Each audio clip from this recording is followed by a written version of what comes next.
Next topic है क्या, coefficients. ठीक है, तो ये कॉफिशिएंट क्या होते हैं इसको हम देखते हैं। ठीक है, चलिए इसको पहले हम एक इजी एग्जांपल लेते हैं, उससे हम समझते हैं कि कॉफिशिएंट क्या होते हैं। ओके स्टूडेंट्स, देखिए क्या बोल रहे हैं, कह रहा है कि the numerical factor of a term, ध्यान दे स्टूडेंट्स, द न्यूमेरिकल फैक्टर मतलब कोई नंबर होगा। ठीक, the numerical factor of a term is called numerical coefficient और सिंपली कोफिशिएंट। अब इसका क्या मतलब है, the numerical factor of a term मतलब कोई टर्म है। चलो आइए हम आपको एक छोटा सा एग्जाम्पल देते हैं, जैसे 4x है, ठीक, और +5 लिखा हुआ, ये एक एक्सप्रेशन है, करेक्ट। अब देखो इसका फर्स्ट टर्म कौन सा है, 4x है, ये क्या है इसका फर्स्ट टर्म है, ठीक। ये सेकेंड टर्म क्या है इसका 5 है। तो मान लो इसका मैं फर्स्ट टर्म ले रहा हूँ, ठीक, क्या है 4x है, और इसके मैं फैक्टर निकाल रहा हूँ। तो 4x के फैक्टर क्या क्या हो जाएंगे, 4 × x। अब सुनिए, हमने इसका फर्स्ट टर्म लिया 4x के हमने फैक्टर निकाले, क्या क्या आया 4 × x। भाई 4 एक तो अभी पढ़ाया था, 4x के फैक्टर कौन कौन होंगे 4। भाई 4x का फर्स्ट फैक्टर कौन होगा 4, और 4x का सेकंड फैक्टर कौन होगा x हो जाएगा। ठीक, तो सुनो 4x के आपने 2 फैक्टर निकाले हैं, कौन कौन से 4 और x। इसमें से न्यूमेरिकल फैक्टर कौन सा है बताइए, न्यूमेरिकल मतलब नंबर कौन सा है इसमें से। क्या ये न्यूमेरिकल फैक्टर है, x क्या एक नंबर है, नहीं ये तो वेरिएबल है, ये तो वेरिएबल है, सही है ना। तो इसमें न्यूमेरिकल फैक्टर कौन है 4 है। तो जो न्यूमेरिकल फैक्टर होता है उसी को हम कोफिशिएंट बोलते हैं। ठीक है, यानी कि 4 is the coefficient of 4 is the, इस 4x में कोफिशिएंट कौन है, तो जवाब है 4x का पहले आप क्या कर लो फैक्टर कर लो, उसमें जो न्यूमेरिकल वैल्यू दिखाई पड़ेगी वही क्या होगा उसका कोफिशिएंट। तो 4 इज द, अभी और क्लियर होगा परेशान ना हो, 4 is the coefficient of 4x। बात समझे, ठीक है, 4x का कोफिशिएंट कौन है 4 है। ओके, ठीक है। अब देखो बच्चों, यहाँ पर अकेला जैसे ओनली 5 लिखा है, कोई x y z कुछ नहीं है, तो यहाँ पे आप कोफिशिएंट की बात नहीं करोगे, इसको ओनली कांस्टेंट टर्म बोल देंगे। क्या बोल देंगे, कांस्टेंट टर्म। तो यहाँ पे आपको टेंशन नहीं लेनी है, मैं आपको 1-2 और एग्जांपल देता हूँ तो आपको क्लियर हो जाएगा। ठीक है, जैसे कि मान लीजिए स्टूडेंट्स, देखिए ये देखिए लिखा हुआ है कहीं पे एक एक्सप्रेशन 7xy - 5x।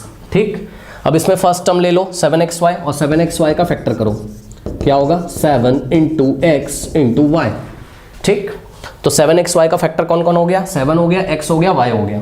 ठीक, अब इन तीनों फैक्टर में से न्यूमेरिकल फैक्टर कौन सा है 7 है। ठीक, तो ये 7 ही क्या कहलाएगा यहाँ पर कोफिशिएंट। तो हम क्या बोलेंगे 7 is the coefficient of 7xy।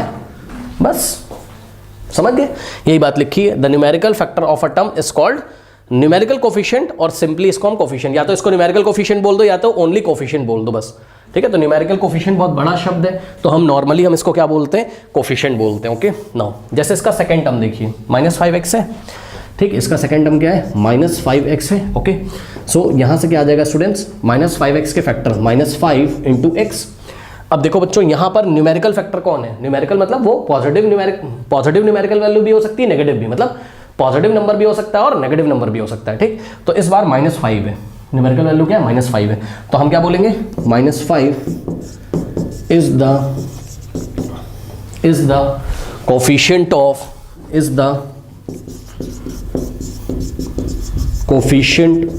-5x। ठीक है, तो -5x का कोफिशिएंट कौन है -5 है, करेक्ट। तो मेरे ख्याल से आपको समझ में आई होंगी चीज़ें। अब आइए फटाफट हम आपकी प्रैक्टिस करा देते हैं बच्चों कोफिशिएंट पे बेस, क्योंकि बहुत सारे बच्चे कंफ्यूज रहते हैं कोफिशिएंट को लेके। ठीक है, तो चलिए कुछ सवाल मैं आपको देता हूँ और उसमें आप न्यूमेरिकल वैल्यू को देखते ही बता देंगे मेरे ख्याल से, और वही उसका क्या होगा कोफिशिएंट हो जाएगा। ओके, चलिए न्यूमेरिकल वैल्यू नहीं, न्यूमेरिकल फैक्टर। ओके, चलिए जैसे कि मान लीजिए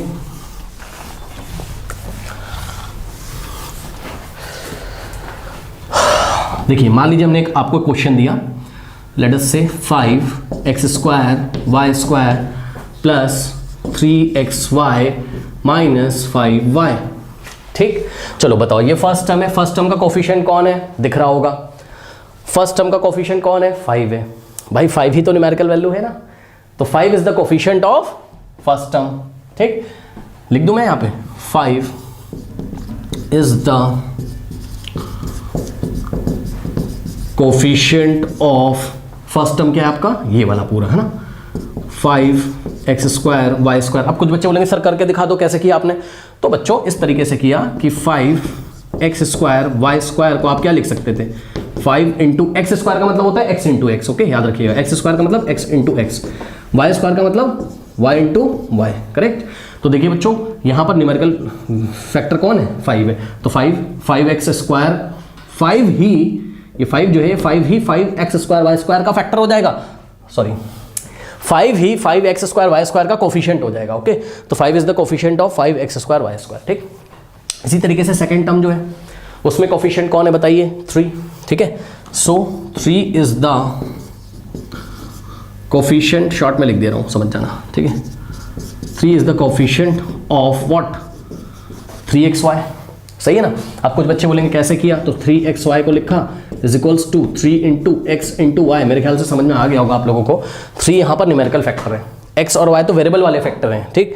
3 क्या है, न्यूमेरिकल फैक्टर है, तो 3 क्या हो जाएगा, कोफिशिएंट हो जाएगा 3xy का, ठीक। इसी तरीके से लास्ट वाला है साइन के साथ लेना है बच्चों, -5y is equals to -5 × y, correct. तो यहाँ से बच्चों आप बोल सकते हो कि -5 जो है न्यूमेरिकल फैक्टर है, इसलिए हम क्या बोलेंगे, -5 इज द